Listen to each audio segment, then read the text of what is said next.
بسم اللہ الرحمن الرحیم وبہ نستعین الا ان اولیاء اللہ لا خوف علیہم ولا هم یحزنون صدق اللہ العظیم صلی اللہ تعالی علی سیدنا محمد وعلی آلہ واصحابہ وبارث حالہ بارک وسلم علیہ۔ معزز سامعین کرام، آپ جس بارگاہ کی زیارت کر رہے ہیں یہ بارگاہ شمس العارفین، قطب الاقطاب، زبدۃ العارفین سرکار سیدنا حضرت شمس الدین قادری رضی اللہ تعالیٰ عنہ کی بارگاہ ہے۔ یہ بارگاہ کے بارے میں کہا جاتا ہے کہ یہ بارگاہ 600 سال قدیم بارگاہ ہے اور اس جنگل کے اندر حضرت کی بارگاہ مرجع خلائق ہے،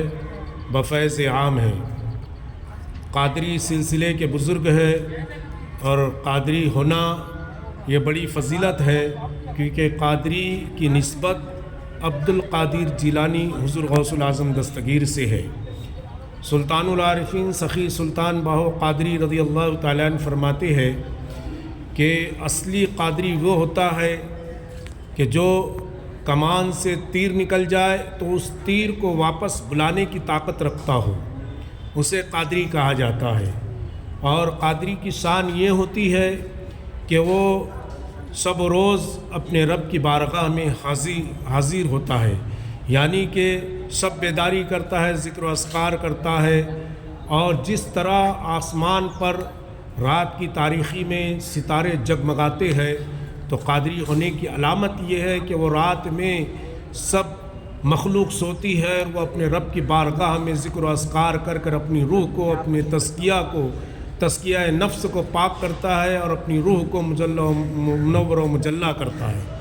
تو یہ قادری کی پہچان ہے۔ کسی شاعر نے کہا ہے کہ اللہ رے کیا بارگاہ غوث جلی ہے، اللہ رے کیا بارگاہ غوث و جلی ہے، گردن کو جھکائے ہوئے ہر ایک ولی ہے، ہر غام پہ سجدے کی تمنا ہے جبی کو، ہر غام پہ سجدے کی تمنا ہے جبی کو، یہ کس قدر ناز ہے، یہ کس کی گلی ہے۔ اور حضور تاجدار اہل سنت مولانا عبدالحمید سالم القادری رضی اللہ تعالیٰ عنہ فرماتے ہیں کہ تعالی اللہ کیسا مرتبہ اللہ سے پایا ہے، تعالی اللہ کیسا مرتبہ اللہ سے پایا ہے، حضور غوث نے ڈوبا ہوا بیڑا ترایا ہے، حضور غوث نے ڈوبا ہوا بیڑا ترایا ہے، اور خوشا قسمت کے پیر و مرشد ہم نے ایسا پایا ہے، خوشا قسمت کے پیر و مرشد ہم نے ایسا پایا ہے، حضور غوث اعظم نے جسے دولہا بنایا ہے، حضور غوث اعظم نے جسے دولہا بنایا ہے۔ اور حضور خواجہ معین ملت خواجہ غریب نواز اور حضور غوث پاک کی شان میں فرماتے ہیں کہ یہ دونوں نسبتیں کام آئیں گی دارین میں سالم، یہ دونوں نسبتیں کام آئیں گی دارین میں سالم، حضور غوث اعظم کی معین الدین چشتی کی، حضور غوث اعظم کی معین الدین چشتی کی۔ اور کسی شاعر نے کہا تھا کہ قیامت میں نادی لگائے گا ندا، قیامت میں نادی لگائے گا ندا، قادریو آؤ آؤ دیکھو جلوہ غوث اعظم کا، قادری آؤ اور دیکھو جلوہ غوث اعظم کا، سراپا حسن مطلق ہے حضور غوث اعظم کا، سراپا حسن مطلق ہے حضور غوث اعظم کا، اور نظر میں قید کر پھر دیکھ جلوہ غوث اعظم کا، نظر میں قید کر پھر دیکھ جلوہ غوث اعظم کا۔ تو قادری سلسلہ بڑی عظمت والا سلسلہ ہے۔ سرکار غوث الاعظم دستگیر رضی اللہ تعالیٰ عنہ فرماتے ہیں کہ میں نے تب تک مرید نہیں کیا جب تک کہ میرے اللہ نے مجھ سے وعدہ نہ کر لیا۔ تو حضور غوث اعظم دستگیر فرماتے ہیں کہ جب اللہ نے اس چیز کا وعدہ کر لیا کہ جو میرے سلسلے میں اور جو میرا مرید ہوگا اور جو میرے سلسلے میں مرید ہوگا اس کا خاتمہ بالخیر ہوگا، یعنی کہ ایمان پر اس کو موت آئیں گی، اور وہ تب تک نہیں مر سکتا جب تک کہ وہ توبۃ نصوحا نہ کر لے۔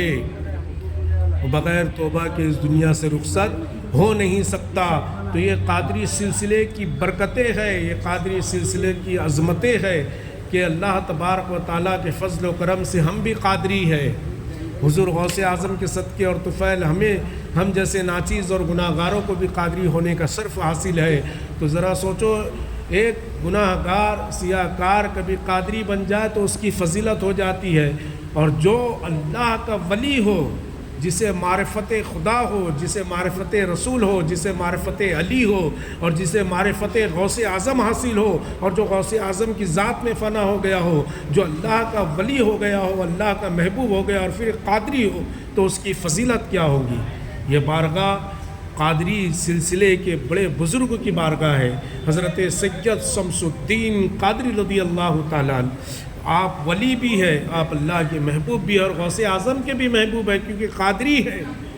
حضور غوث پاک کے مرید ہے۔ اللہ تبارک و تعالی ہم سب کو